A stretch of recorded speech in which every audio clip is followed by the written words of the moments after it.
點樣知係咪你三？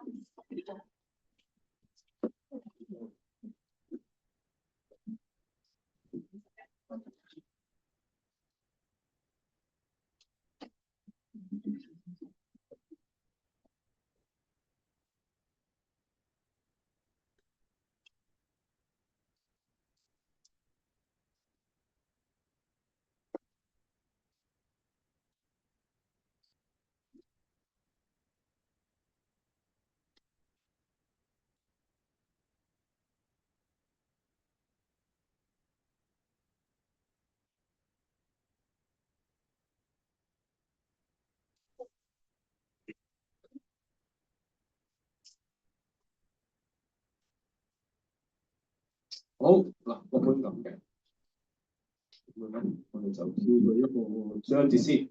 嗱，上次咧就講咗關於官非嘅睇法啦，咁咪跳一跳啦，因為呢個例子都啱啱證實咗嘅，所以咧即刻搞先。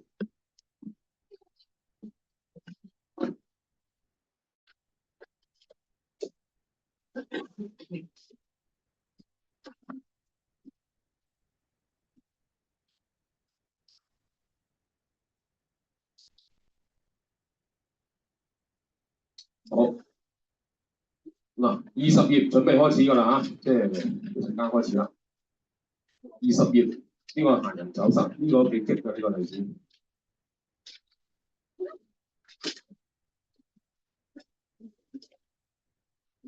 香港係咪12月過啊？呢個好似11月過，記唔記得？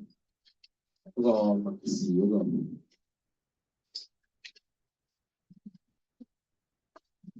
誒，我咪抄錯，嗰啲新本嚟用死㗎，抄錯。唔緊要啦，都係呢個人啦嚇，啱㗎啦。呢個係㗎啦，一間做小本。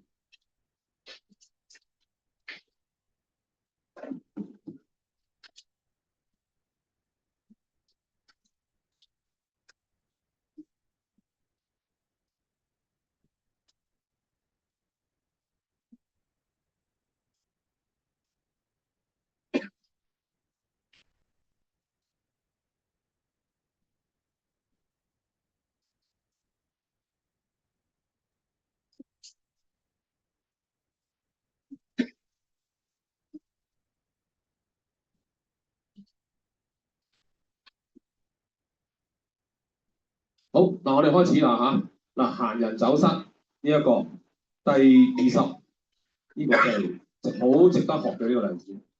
嗱，首先咧，佢有兩個去問事嘅方法，即係有一個人走甩咗，失蹤，即係之前咧問得最多就係個菲傭失蹤，最多呢啲問題嘅以前。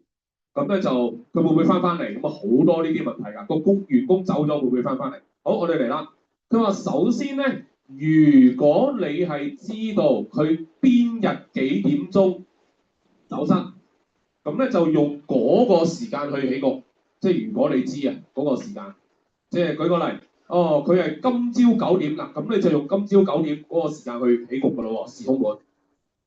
咁啊，日光係用神，好啦。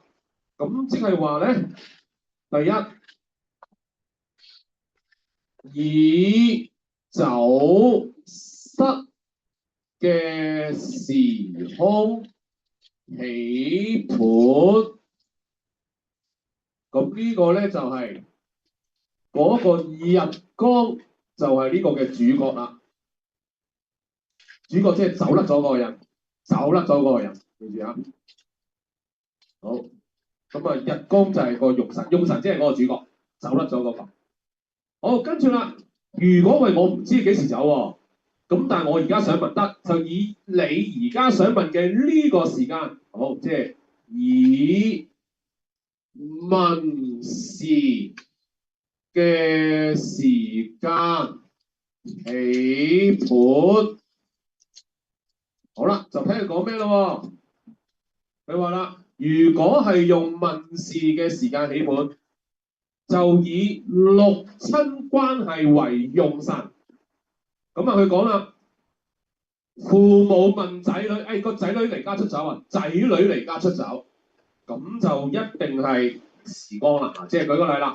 嗱，而家喂個仔女離家出走啦，時光就係仔女。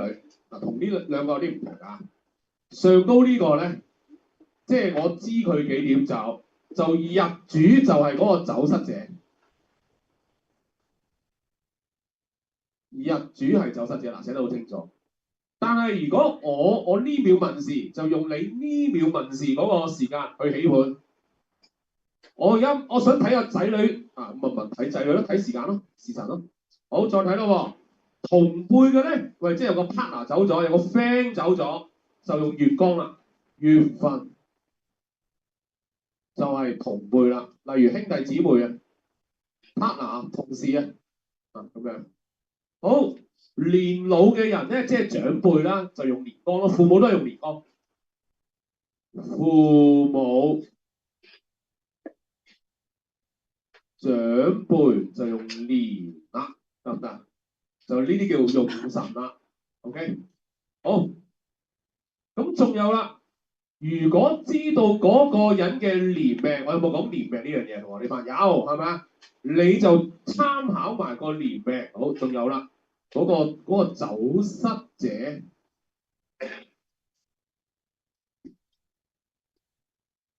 嘅年命，參考呢一個係啦，因為係啦，就係咁啦，因為啦，咁啊長輩父母就睇個年喺邊，仔女就睇個時辰，同輩就睇個月走，同埋參考走失者嗰人嘅年命。即係如果你知嘅話，佢1995年出世，五係月字尾嘅年命咯喎，就係咁啦，就係咁啦。以六合嘅宮，嗱呢個你知啊算啦，唔係好好用嘅呢一個六合，唔係好好用啊。以六合嗰個宮咧，就係開始走失嘅方向。嗱呢個真係流流地嘅呢個講法，開始走失方向。六合就係開始啫喎，唔係絕對係喎。開始嘅方向，六合開始的方向。咁啊呢個咧大概佢嘅原意嘅用法就係，喂佢啱啱走失，但我唔記得咗幾點啊。總之冇耐㗎。咁就要睇六合啦。哦，去咗東方，咁你快啲向東方揾，個意思咁啊。啱，你知佢啱啱嘅話所謂啱啱咧，其實你都要即係可圈可點啊。咩叫啱啱咧？琴日可能叫啱啱喎，即係呢個再算啦，有個感覺啦。嗱，走到中間呢個仲怪，咩叫走到中間？當係佢經過啦，啱啱走就喺東方走，然後經過直符嗰個位例如啦，直符就喺呢一度，就係佢經過嘅位置，經過嘅位，先向東方行，再向東北經過。好，跟住啦，直使門咧就係最後落宮。呢其實我都冇去用㗎啦，不過一定要講俾你聽嘅啫。直使門係最後落宮。好，直使門就落腳點啊，我哋叫做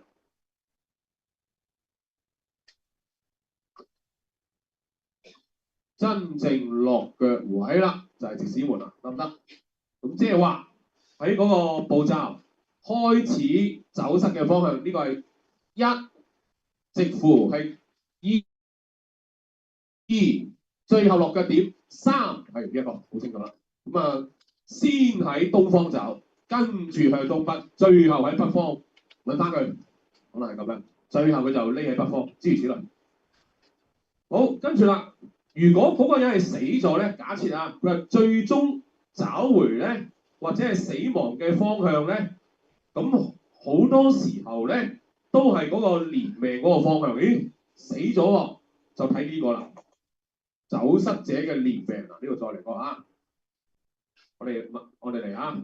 首先佢話啦，六合就係開始走失，開始咁啊。如果呢個就向東方走失，咁跟住咧，直使門就係落腳點，即係中間，唔係直符係中間嗰個位。東北係中間，經過東北，跟住最後啦，直使門就係應該係最後落腳點，即係呢個講未死嘅，生勾勾嘅。但係跟住咯，最終找翻或者死亡，特別係講死亡嘅呢一個，你又再參考埋呢一個位，係啦，參考埋呢個位，係啦，呢個最終連命呢個參考埋呢個，咁即係呢個有機會咧係 D 㗎啦，跟住即係如果係綁票咧，可能係呢一個，即係 C 票咁樣，但係如果一般都好難睇呢個嘅，應該去到 C 就直使門就係呢個位，北方理論上就係呢個學問就係講問到佢嘅嚇。OK。好啦，跟住啦，如果走失嘅人係有意離開，即係佢主動走嘅，即係譬如話，之前好似講過就係有一個喺個鋪頭偷咗個錶換咗，係咪？佢主動走嚇咁樣，咁你就要睇道門啦，因為道門就係匿埋的地方。好，我呢度寫啦，道門係佢匿埋嘅地方啦。咁我呢度咧去理解先，嗱。道門啊，係匿埋地方。第一個就係以佢走失嘅時候，用日主做主角；第二個就係我問事嘅時候，就用神做主角。月份係同輩，時辰係子女，年係長輩，咁啊，年命參考埋。咁除咗呢兩個唔同，日主同埋呢啲輩份唔同咧，其他計法一樣。係啦，所以嗱，我呢度下邊冇位寫，我寫上嗰一樣嘅啫。道門係佢有心匿埋嘅地方，你記住係佢有心匿埋，有心匿埋喎。係啦，呢個你就要睇道門啦。係啊，今朝鬧咗佢兩句，佢走咗，哦，咁睇道門啦，冇搞咁多嘢，就睇道門啦。好，跟住啦，呢度就再計啦。如果九星或八門反任，總之就即係反任啦，全門反任啦，係啦。用神個宮位空亡，用神個宮嘅對沖宮可能係走失嘅方向。好，呢度咧就有啲特別啦。我咁樣去解咧，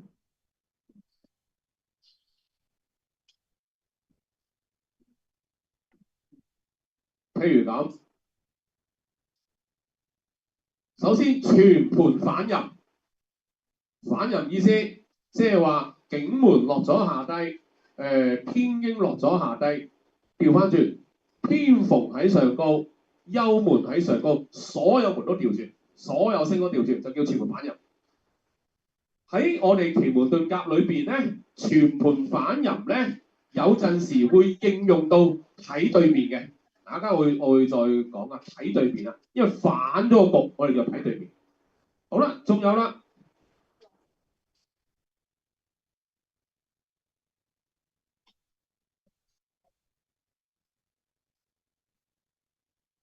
用神宮空亡，例如啦，你邊個走失啊？我父親走失，父親嗱咁啊，我當係年啦，父親啦。咁啊，佢應該喺西南嘅喎。咦，唔對路喎，有空亡喎。空亡就睇對面宮，係喺東北。好，即係寫俾你哋嚇，全盤反任，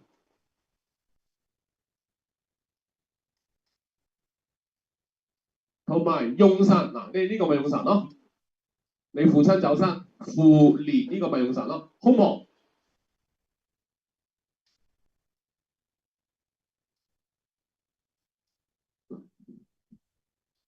好啦，咁樣咧，佢就話係用神的對沖宮可以係佢走失嘅地方。咁即係咧喺呢件事裏邊咧，無論係全盤反任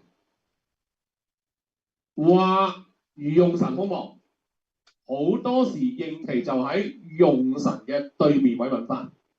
即係今次嚟講就係東北，可以嘛？嗱，好清楚啦喎嚇。呢啲咧香港咧都少有嘅，即係頂盡真係揾菲傭嘅啫。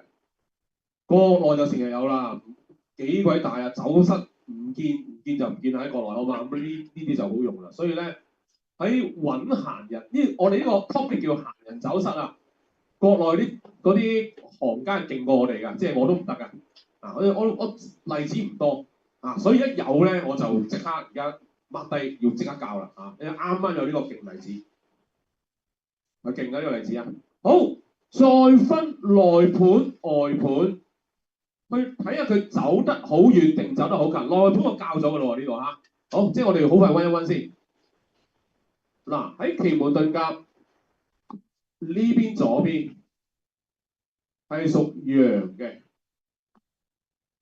呢邊右邊1、2、3、4係屬陰，得唔得？1、2、3、4係陽，1、2、3、4係陰啊，就係咁樣嚇。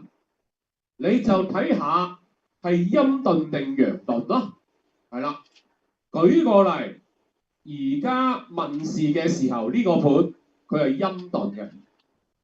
咁陰遁定陽遁咧，唔使花心機去思維，睇嗰部手機有講㗎啦嚇，你唔好去計啦嚇，手機有講，手機話陰遁咪陰咯，陽咪陽咯，佢唔會錯嘅手機。咁好啦，舉個例，而家譬如啦，個爸爸走失，爸爸睇呢一個，你睇新人位喎，咦喺陰遁喎，陰呢個位喎，咁而家又係陰遁喎。陰對陰，陽對陽就叫內盤。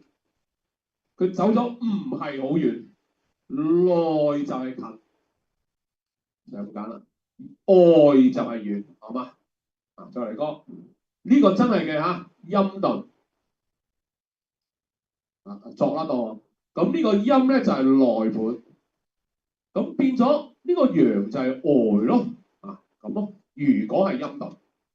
咁所以外盤嗰啲用神喺外盤咧走咗好遠咯，用神喺內盤咧唔係走好遠㗎咋，快啲揾啦！啊喺附近㗎咋，但係所謂附近同遠又再諗啊，真係呢啲嚇，咁啊大概有個咁嘅感覺指標俾你。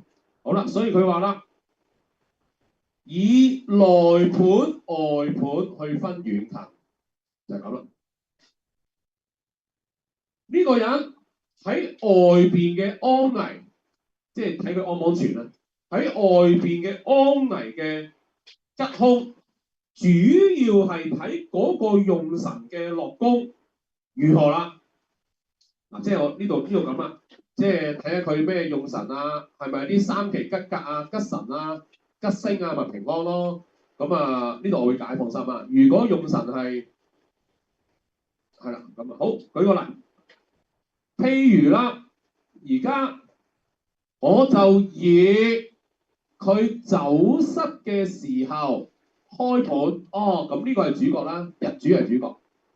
咁呢個日主呢個位咧有新門有天心，唔怕，佢安全嘅，就係咁啦。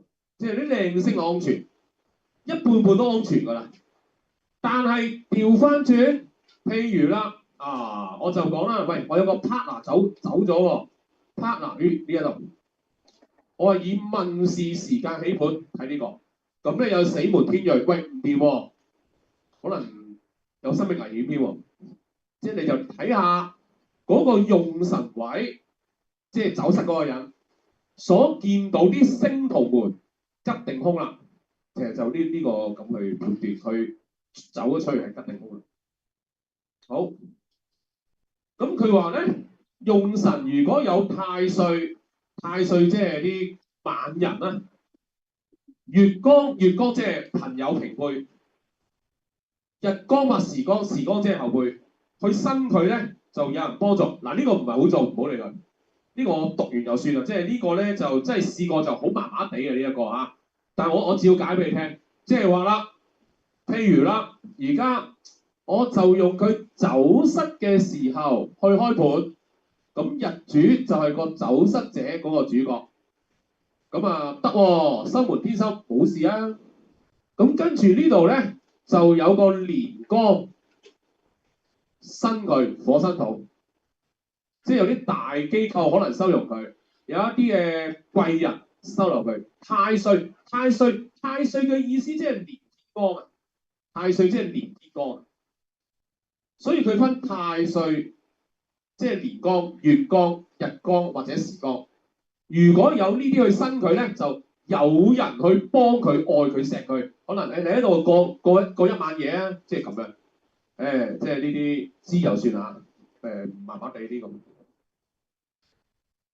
佢話：如果用神憂愁無力，如空星、空神、空門、空格、入霧、空亡、激刑，可能有大空之時。好，即係話啦，我咁樣去理解啦。如果我係以佢走失嘅時候呢個嚟開盤，咁呢個主角啦，哇！佢有空亡，佢有入霧，佢有死門，有天刃，哇！可能不在人世嘅真係，可能喺俾警察拉咗㗎啦，即係好差，個境況好差啦，空亡入霧、空格等等，咁個境況就好差啦，好嘛？咁啊呢啲就係咁樣解啦。好，跟住啦，嗱，你呢度重點揾唔揾得翻？其實最緊要我知揾唔揾得翻先啦。閒人走失，能唔能夠揾翻或者自己翻嚟？最重點就係要睇日光同時光究竟係同宮或者相生。時光生日光，則會翻嚟啦。好，咁啊，即係話咯，呢度應該掂啊，呢度啊，唔使啦。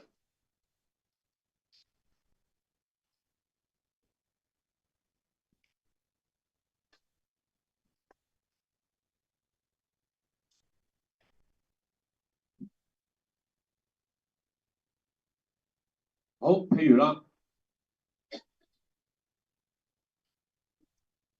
如果日光、時光，因為咧喺奇門遁甲裏邊，時光就等於事件。我唔記得有冇教啦，即係總之有冇而家講啦。時光就係嗰件事，你哋睇書都係咁講噶啦。時光就係呢件事，日光就係主角，成個故事嘅主角。呢、個就係嗰件事。如果佢係比旺，或者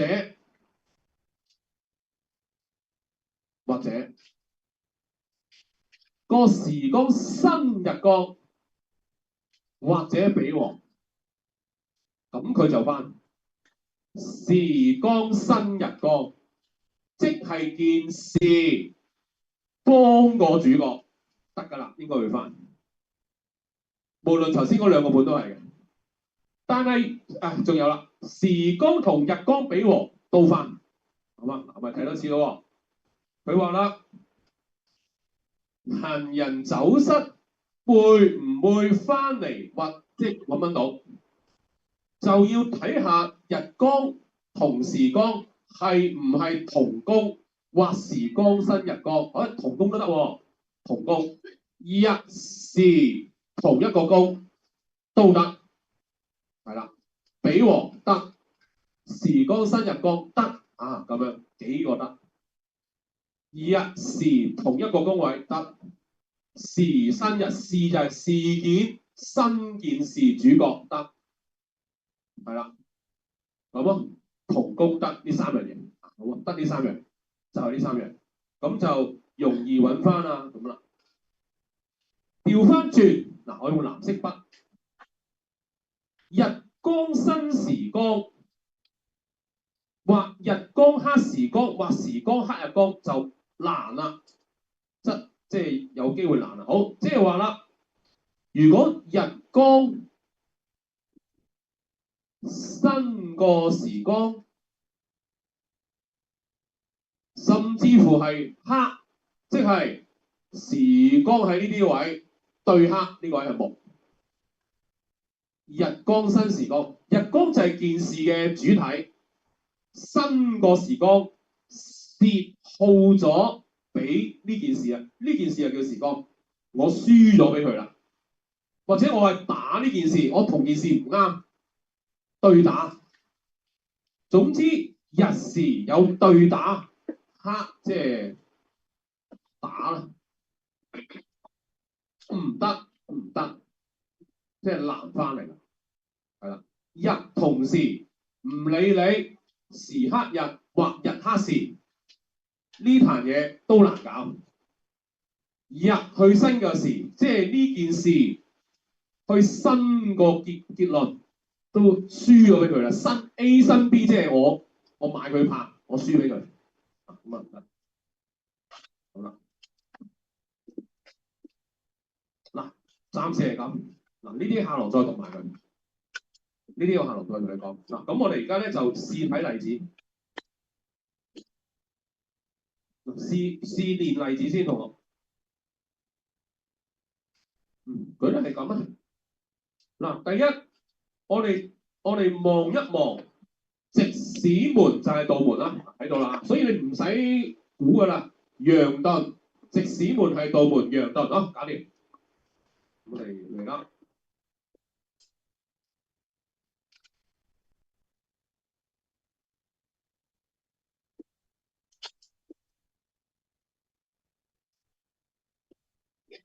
首先就分呢邊係陽，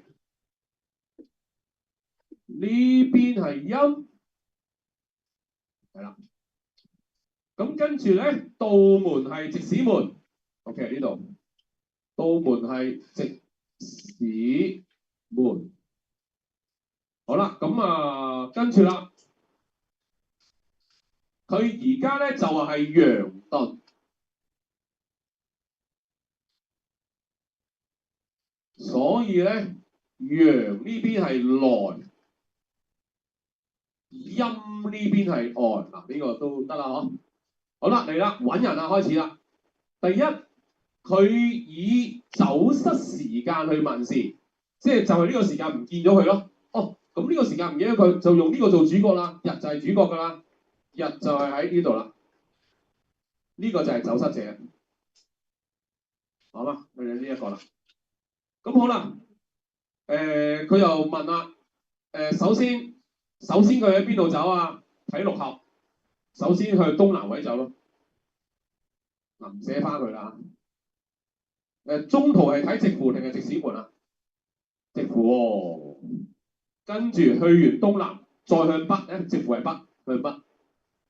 然後最後係直使門，北完又南，直使門。得唔得？就係咁啊嚇。好啦，我知佢咁樣走咁走啦，咁即係都好亂啊。咁最後佢喺邊㗎？嚇，最後應該咧都係喺翻北方嘅。即係你睇翻呢個就得㗎啦，主角睇翻個主角啊，就係咁啊。咁你有冇佢年命啊？啊有啊，有佢年命係月年命啊。咁你參考埋呢個啦。你分兩隊人揾啦，北方同西方啦。咁希望唔係西方揾到佢啦，西方揾到佢咧，佢就咁嘅，謝晒㗎啦，殘晒啦。如果北方揾到佢咧，應該係狀態好好嘅，開門天父，呢個就死門，可能病緊啊，個人好唔開心咁啊。睇下邊度揾到佢咧？嗱，即係分兩隊人揾，即係大概係咁。跟住啦，咁走得遠定近啊？嗱嚟咯喎，如果喺西方揾到佢咧，你要去西方揾嘅話咧，行遠啲揾。外盤解遠，冇咁近，唔係你屋企附近嘅，去遠啲揾。但係如果係北方揾咧，唔好去咁遠，因為北方係屬於內盤，理論上係近嘅，得唔得？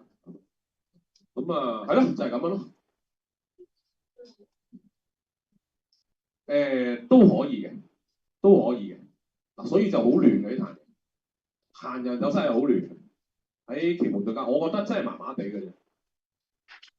嗱，唔緊要啦，即係照知道咗先啦。啊，佢係冇其他嗰啲咁容易，佢係複雜，因為揾人呢下已經係肯定好複雜㗎啦。你知唔知北方？喂，點為之北方啊？好大㗎個範圍，係啦。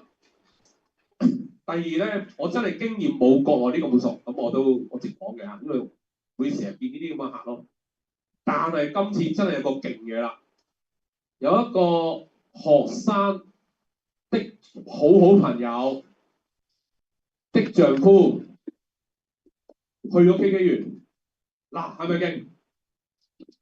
嚟咗啦，嚟咗啦，下堂應該再勁啲嘅。咁咧就呢個我就跟進緊嘅呢單嘢。嗱，我哋而家嚟啦，呢個係出生盤，一間會有時空盤一間。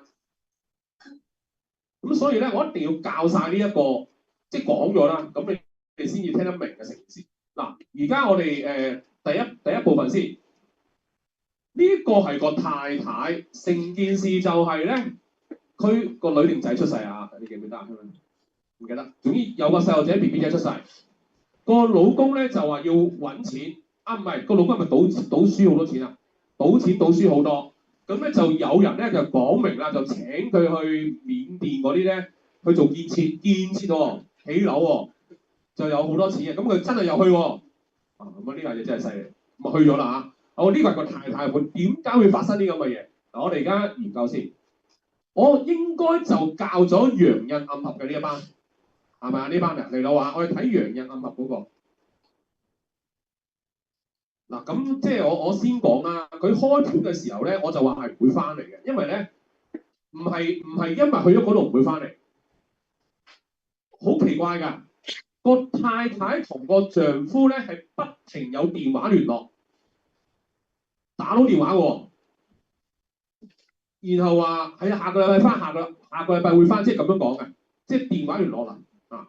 咁但係咧，我睇個盤就係唔會翻嘅。好，咁啊而家開波啦。首先咧，我哋知道任見到子就係陽印，呢個搞亂咗先啦。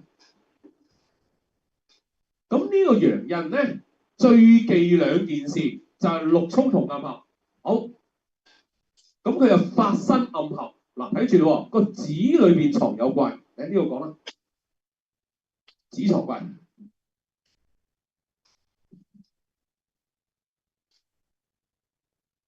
子藏怪。咁然之後咧，隔離就有個人，人係咪藏墓？係咪暗合啊？咁已經肯定咗個夫妻宮毀滅㗎啦。幾時做毀滅？其實成件事都好清楚㗎。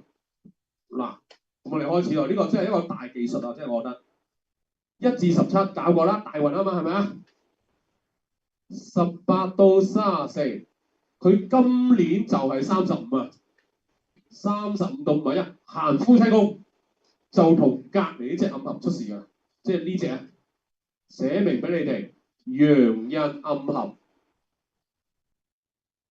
重傷。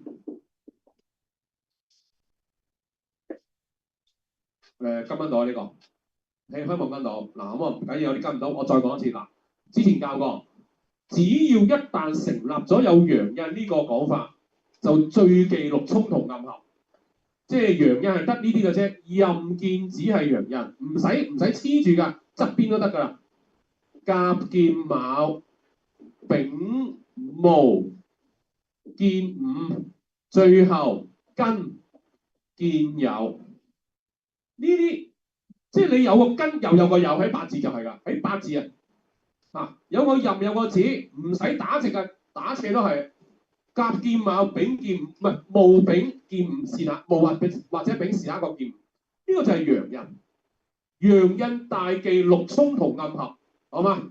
咁就係咁，子係貴咯，人係冇暗合咯，咪寫咗俾你咯。因為人裏邊藏有戊，子裏邊藏有貴。即係已經咧睇到咧喺佢個夫妻宮係發生啲毀滅性嘅嘢㗎啦。夫妻宮，佢仲要日主喺埋度喎，即係自己感情重創。咁啊，所以咧嗱，呢啲位係嘥晒嘅，因為佢啲盤唔差㗎，呢啲你就係呢隻重傷。幾時啊？落到呢個歲數35到51咯。仲有喎，呢個係咪另一半？係咪對打？無緣啊！成件事陽印暗合，傷咗夫妻宮，夫妻宮貼日主，同另一半對打。嗱，呢度已經係喺35歲後會認呢啲。好啦，呢度大家都理解到啦。咁佢係啱啱走咗去嗰度做建築，起樓啦，即係佢咁講啦嚇。咁啊成件事都好摧毀性，因為佢啱啱生咗個唔知仔定女啦，啱啱生就發生呢啲嘢，個丈夫咁走咗去咁樣嚇。嗱，呢度一 part 已經知道咗啦。第二 part 啦，你記唔記得我呢幾堂咧已經同大家去講咧，就係有漂入呢個技術啦。漂入係一個勁技術㗎，當然你哋而家有啲陌生㗎，好嘛？我做多幾次你就明啦。嗱，睇住咯喎，點解要應喺2025咧？嗱，呢度2024、2025係呢2年㗎啦。咁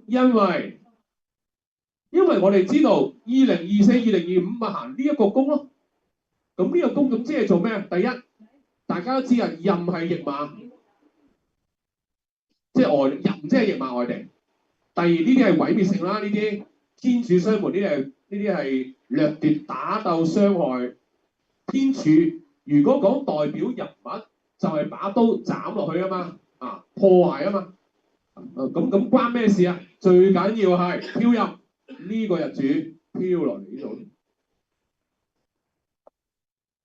你記住，天盤我而家圈住呢個漂去地盤，並不是淨係一隻字走過去，係所有字都走過去。佢係帶領全個宮位喺度走嘅。咁即係咩概念咧？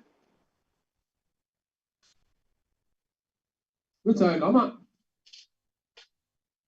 壬己即係自己啦。呢一個喺事業上，即係佢幾月打工啊嘛，咪事業咯。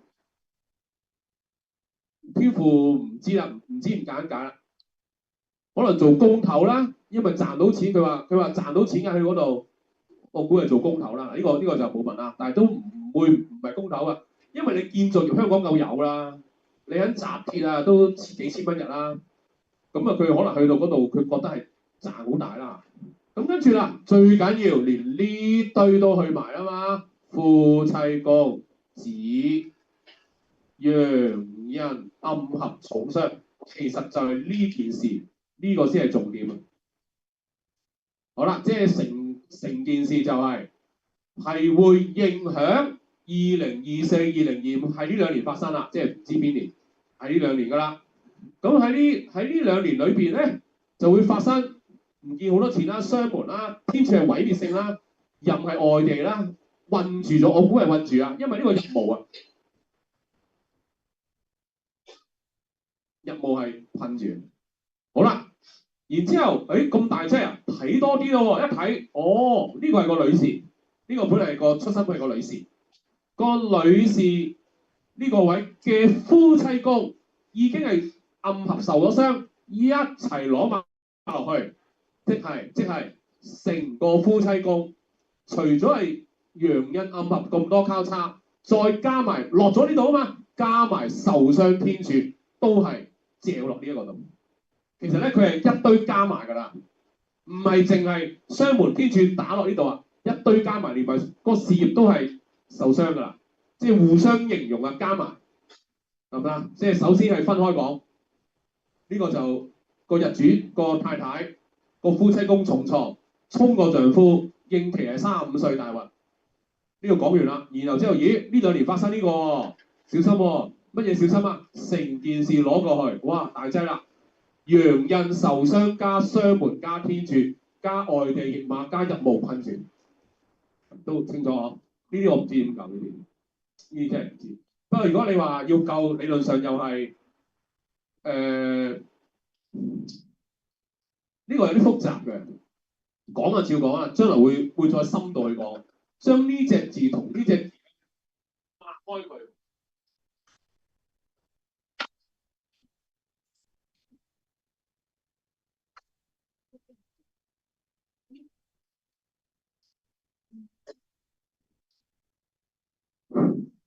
即係話咧，佢因為呢個字同個人係暗合，唔俾佢暗合。你合我拉開你唔俾你合，其實係要咁樣。咁呢個陽刃嘅受傷就冇咗。咁啊意思即係話啦，個人喺呢一度，蟾蜍對住個子，扭開佢咯。咁個字咧放嘅前序對住個人扭走佢咯，即係等於咁呢個人嗱，佢個婚姻都穿咗窿啦，啊，幽門都穿窿啦。咁呢個人呢個字互對，逐隻扭開佢，日日扭啊，日日都要扭走啊，慢慢做啊，扭走佢，唔俾佢暗合，唔好俾佢傷夫妻宮。咁呢個字咧，嗰個受傷性就低好多，即係個夫妻宮。咁即使轉咗宮咧，都唔係以一個已經受傷嘅狀態走過去，唔係。因為羊刃咧係一個衝鋒陷陣嘅一個戰士，一架車亂咁撞啊，即係簡單啲係狼死啊。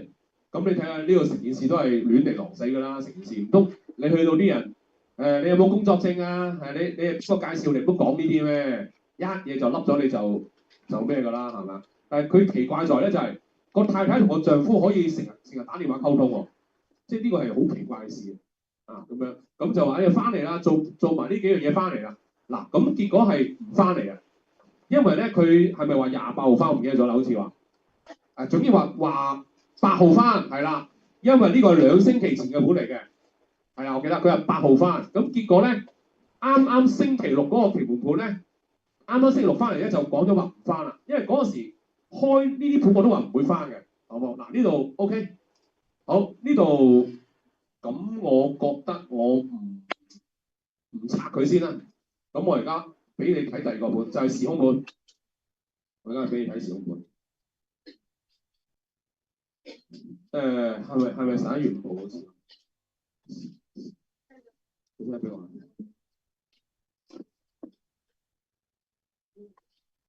咩？你哋係休息下，你得唔得啊？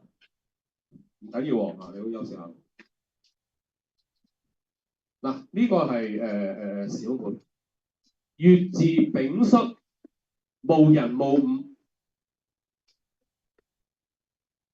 好，我寫低。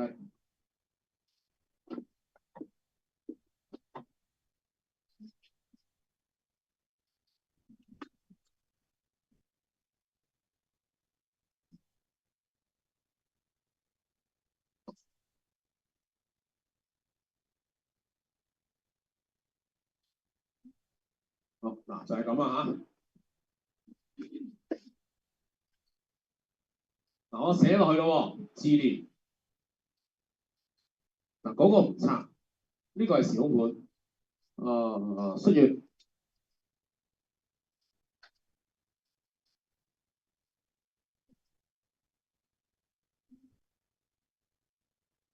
月年。丙月。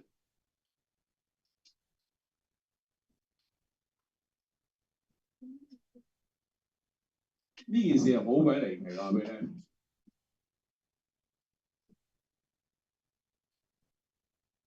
好，抄晒。嗱呢個就係嗰個運勢嘅時空盤。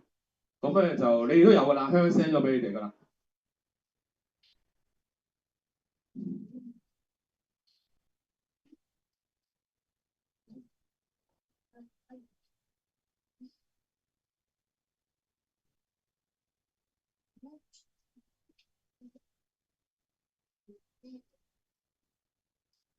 嗱呢個我講慢啲啦嚇，呢啲深度嚟啲。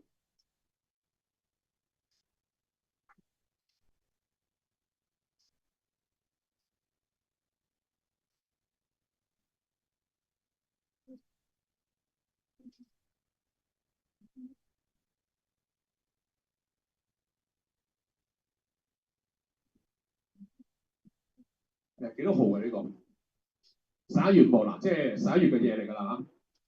咁咧佢就話12月8號翻。咁呢個咧就2個星期前一睇咧，應該唔會翻喎，因為我解晒俾你聽點解會唔翻。嗱，佢同咧碌屎咧係有啲違背嘅。咁啊，所以變相咗咧學術歸學術啦，好嘛？資料流傳落嚟，但係實戰咁多年就還實戰啦嚇，即係有一定嘅出入啦。好，我哋開始，等住咯喎，日係戊，時係戊，仲唔係同工？同工應該翻㗎，係啦，理論上翻㗎。咁我咁初初咁睇過一翻，點知越睇越唔對路，開始啦，係唔係死門啊？天陽嗱，理論上咧，你見呢兩個一加埋咧，成個宮位就受傷啊！好，即係呢個咧就解釋到咧，早期就咁講嘅。喂，唔係喎，土辛金嘅宮位係得嘅喎。嗱，呢個係一條數，土辛金係得，金生水嘅宮位係得，呢個一條數。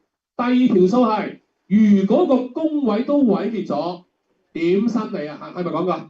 嚟，佢天瑞我都覺得可能會翻，但係你加埋死門就難搞，就真係重度毀滅啦。啊 ，OK， 仲有第二個重要講法嗱，即係呢度我係呢個就係嗰個實戰嗰個，你兩個加埋喎，你見唔見到係青龍反手啊？即係乜嘢啊？嗱，問事者就係呢一個無，咁樣問事者呢個問事者時間好多時候咧，即係我想問個丈夫，丈夫都係呢一隻㗎，好多時候，即係我證實過俾大家睇啦。日主都係你問嗰個人嗰個特質都係佢㗎，即係你，所以你咧要知道問事者係呢隻字，我問嗰個人幫嗰個人問嗰個人都係呢隻字啊。咁你睇下青龍反手咪翻返轉頭啊？咁而家佢喺嗰個工地嗰度翻轉頭去翻個工地喎，翻轉去喎，翻轉唔係翻嚟屋企喎，係翻轉去嗰個工地喎。我點解會咁樣諗咧？我覺得唔係翻屋企咧，因為都係呢兩隻字。呢個係一個重要嘅，我認為佢係會話走，結果翻去。因為其實嗰個對話咧，佢係講已經話係8號走啦。聽住，佢唔係問翻唔翻到嚟，佢唔係問呢樣嘢。佢話已經係8號走得啦，即係以呢個已經係會8號翻嚟香港呢件事的青龍反手，係咪翻香港8號？但係青龍反手咪翻轉頭？希望你 get 到個意思啊！所以咧，我哋聽人講嘢好緊要㗎。佢唔係話佢翻唔翻到嚟，佢係話8號會翻嚟，係唔係？因為個丈夫電話話8號會翻嚟，係唔係？咦？如果你講8號會翻嚟屋企，但係反手就翻轉頭咯。呢個第一重要。第二就到嗰個飄入啦。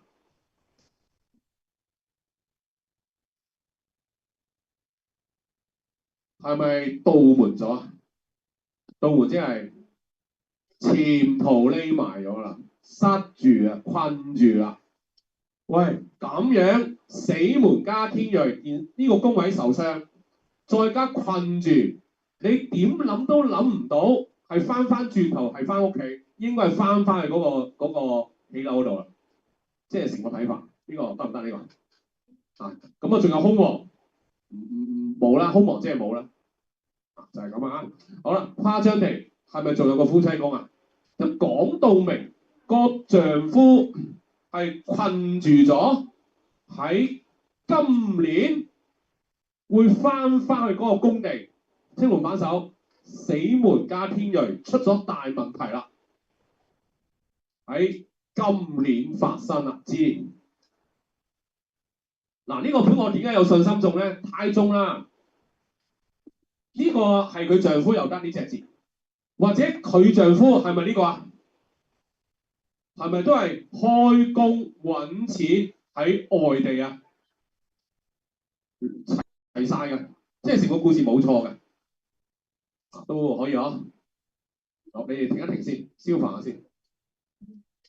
嗱，咁呢個又係咁睇，嗰個時空配日計啊咁睇。咁啊，而家睇埋呢個星期六會唔會翻嚟咯？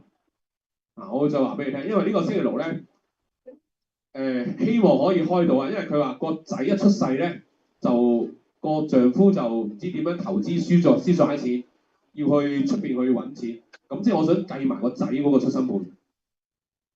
咁啊，如果翻咗嚟我就會計，咦勁喎翻到嚟喎，係咪有啲我睇漏咗咧？咁我都會同你哋講。如果唔翻嚟，我都會開埋佢個仔個盤㗎啦。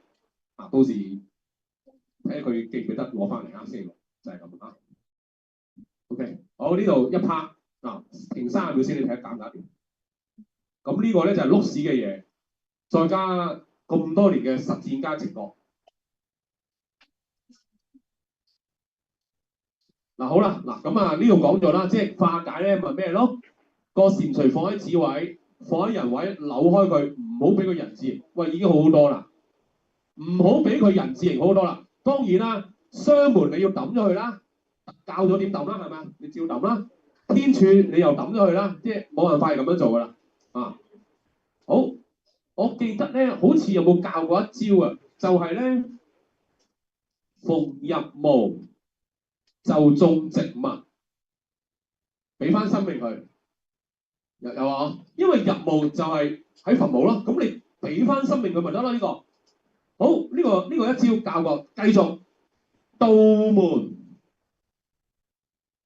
就要開盒啊，開個夾萬或者開財寶箱，有冇教過？有，得啦，打開夾萬。嗱，呢兩招勁嘅，呢兩招嚇嗱有一個盤咧，我唔記得咗啊，唔係唔記得咗，嗰個醫生冇同我講，嗰個細路仔個盤佢冇講，佢話嗰個細路仔咧睇極醫生都唔掂，因為即係佢自己醫生嚟㗎，睇極醫生都唔掂，睇過好多㗎啦，自閉，超級自閉，咁咧就教咗佢兩招，第一招喺個經門位咧就放可樂，因為咧佢自閉得嚟亂叫啊。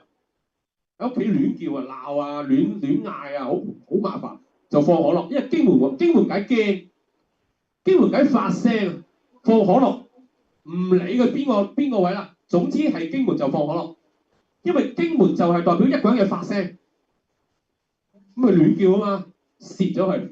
嗱呢個都教過。第二啦，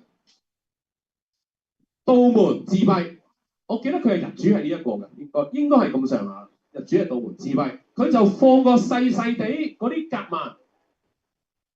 放喺個道門位，一得閒就打開佢，就由佢打開。咁啊，裏面放啲寶石，半滿得㗎啦。所謂寶石，即係啲水晶。咁就係、你去上一間買到啦，好嗎嚇？咁就咁咯。咁我覺得咧，你可以放一啲水晶魚寶會好啲嘅，即係錢啊。咁咧佢就每日啊，一得閒咧就冚埋佢先。然後就走過去，再隔一陣間，再走去再打開佢，慢慢打開佢。打開佢嘅意思即係將個道門反咗去。啲道門係自閉啊嘛，匿埋收埋，我要打開你咧。嗱，咁啊啲嘢嘅講咗啦。有好多時候咧，有一啲係困住咗，入咗墓，匿埋塞住咗。咁呢啲係入墓同道門就係咁樣解釋。咁你個化解方法就係植物喺個墓位，道門打開佢，用夾萬。嗱，佢可以咧，同學，你可以咧，唔使一定要日主喺道門㗎。即係你睇下佢個問題咧，有時係簡單到乜嘢咧？我唔理啦，即係你一講匿埋道自閉啊嘛，我話知你道門喺邊，總之我揾到個道門我就打開夾萬。總之我見到經門你亂叫我就放可樂，你驚嘅都放可樂，唔使理係咪日主位。即係有時簡單到咁都有嚇，咁佢就係咁簡單嘅。咁入墓位啦，我覺得係入墓啦，咁就種棵植物，就係咁簡單，都得嗬。咁呢個咧又再簡化咗啊嚇，唔一定要揾到邊個宮邊個宮，係道門就打開，只要佢個 case 同匿埋塞住有關，係入墓就種植物，係經門你亂嗌驚就放可樂，就咁簡單。好，呢度我特登講嘅，咁翻嚟啦。譬如而家呢個 case，咁啊即係道門喺度啊嘛，你咪呢度就要成日打開夾萬咯，係咯。咁呢度就欲如意就緊㗎啦，天雷死門，咁啊最好揼埋葫蘆咯。咁啊理論上呢兩個嘅，咁呢個任呢度唔係呢個任，係呢個任喺呢個位入墓種植物喺個神位咯，因為任係入墓於神啊嘛，就喺呢個位種植物，種如意啊最襟山，如意個名又係將件事順利化佢，咁啊係呢幾招扭開個陽印，唔好俾佢暗合，飄入到呢度入墓，種植物，抌走雙門。咁已經係呢個要做嘅呢個。咁啊有機會兩個盤一齊做。呢個就撳低個天鋭，葫蘆抌天鋭，到門呢度打開個口，不停咁樣打開。好嘛？理論上就係咁啦。好嗱，你哋消化下，一間要加多一招就係黑白馬。黑白馬咧係將個人或者將係應該係你嘅嘢拉翻嚟，就係黑白馬。咁呢個咧，呢個我搞好多班都幾好用嘅呢一個啊，唔錯嘅，一間講下。佢本來咧就唔係呢一個技術嘅，佢本來就係法科嚟嘅啊，拜神嘅。但係哇唔係喎，即係用咗好多年都幾好啊咁樣啊。咁你哋睇下試下咯嚇，你哋因為都幾麻煩嘅用黑白馬，係麻煩嘅嚇。好啊，我睇下有冇先。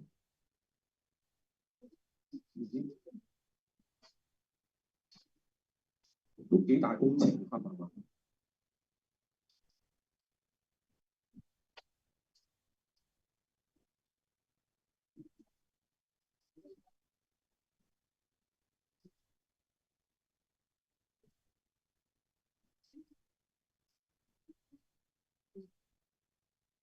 是但啦，啊咁啊馬咯，好嗎？啊馬咯，咁啊一黑一白咯，好啦，咁啊個玩法係點樣咧？呢啲我拆啦。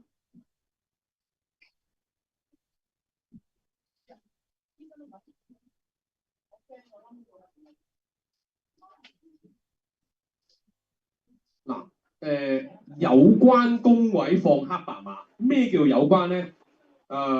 你到時再諗啦。啊，你嗰個位放唔得咪轉個位咯嚇，唔使咁拘緊嘅。好，譬如啦，而家一計落去咧，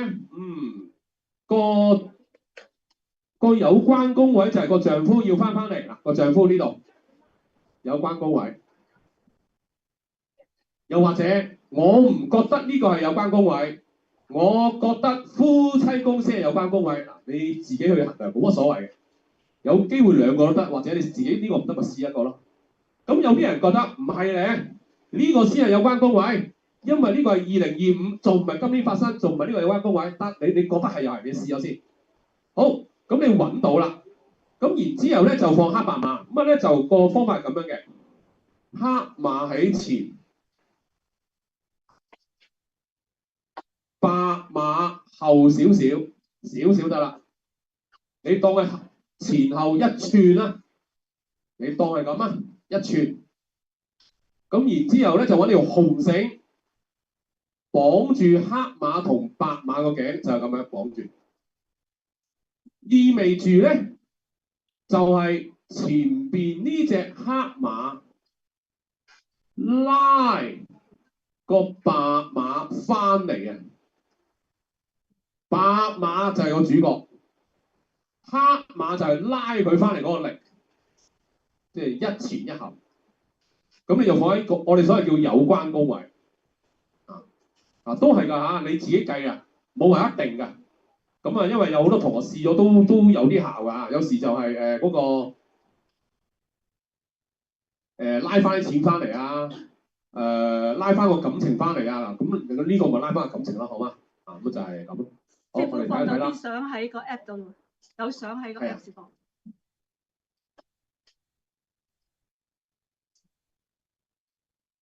呢啲咁你哋有㗎啦嚇，好嗎？有㗎啦，應該 send 咗俾你哋。咁哇，呢個好靚。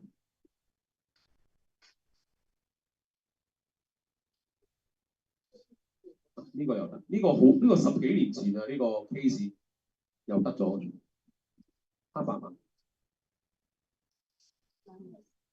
嗱咁樣，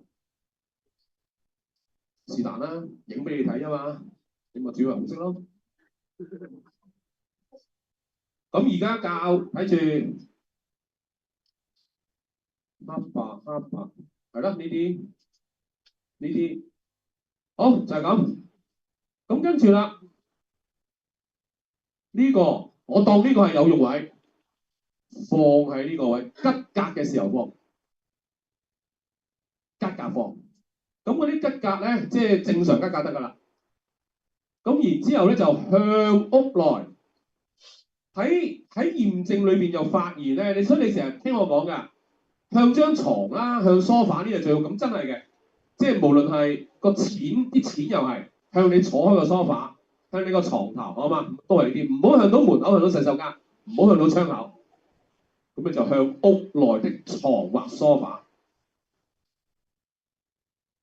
就係咁啦。咁啊，你吉格一放，然後就許願咯，摸下佢，可能揾隻燈照一照佢，係啦，同佢傾偈，你翻嚟啦，即係咁樣咯。啊，呢啲嘢咯，咁就係咁簡單，係嘛？咁你逢吉格，你都同佢傾一傾偈。咁當然啦，可能隔好耐嘅，即係所以咧，第一次放嘅時候咧，就最好係吉格。之後就唔吉格㗎啦，每日都同佢講下嘢㗎啦，摸下佢翻嚟啦，翻嚟啦，即係帶佢翻嚟啦，就係咁樣。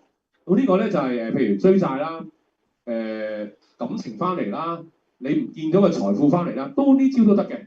你記住係我哋叫做放喺有關宮位，呢個叫做呢個所謂有關宮位，你自己去計，自己感覺嗰個唔得，試咗幾日唔得，就試第二個。咁啊，記住第一下放要係吉格放 ，OK，咁啊講咗啦。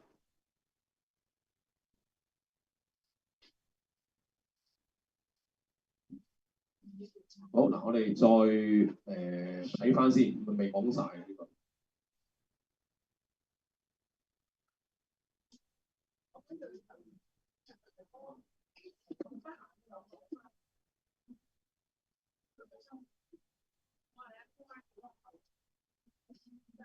好嗱，講埋呢度落堂，啱啱我嗱呢度有少少深。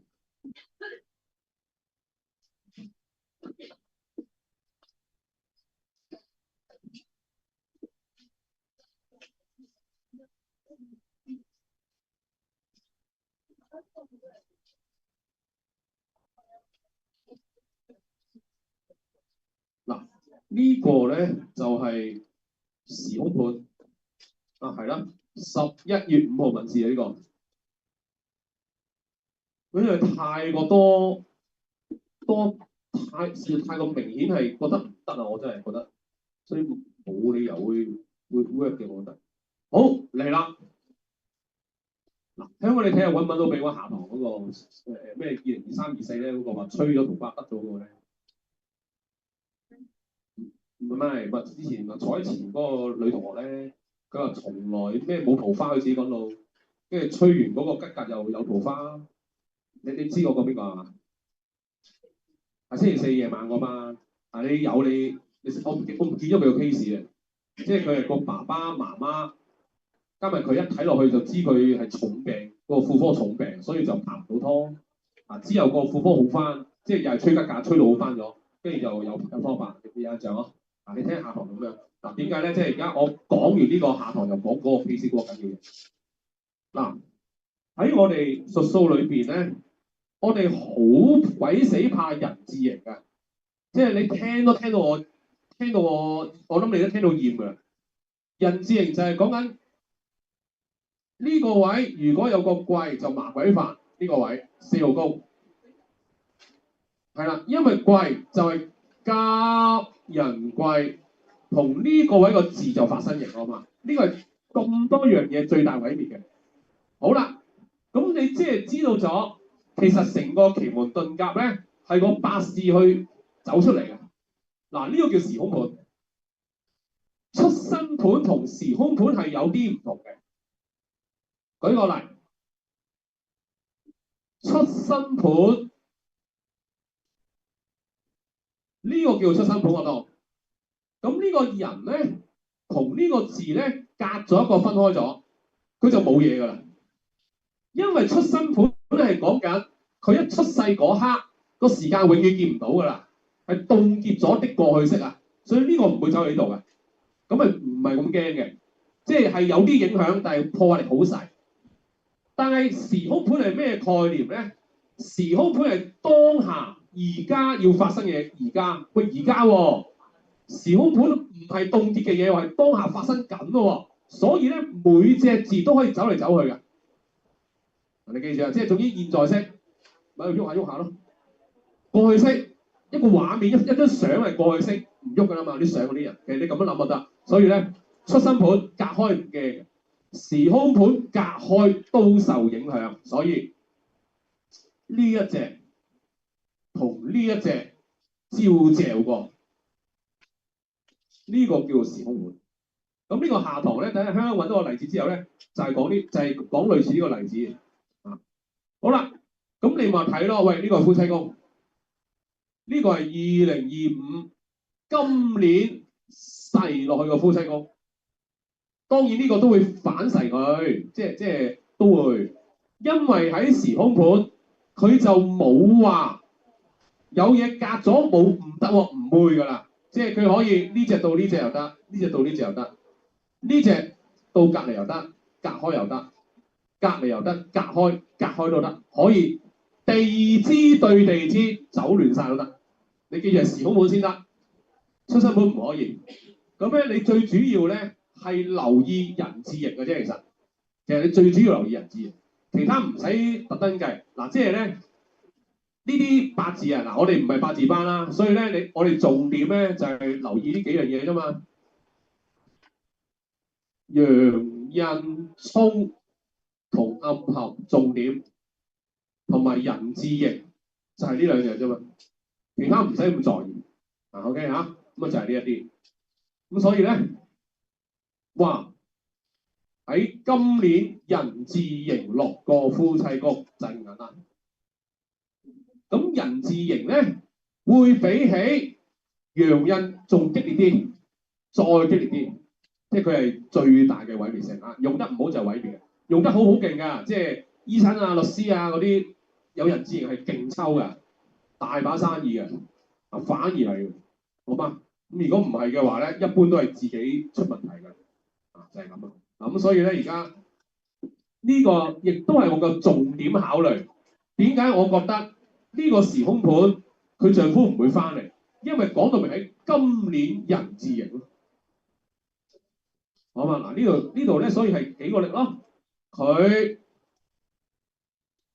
喺今年人字形，呢、個又係今年天銳青龍反手，話走翻轉頭走唔到。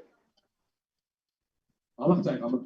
佢係幾度力去計，我唔係淨係計一度啊。OK，咁啊就咁下堂再。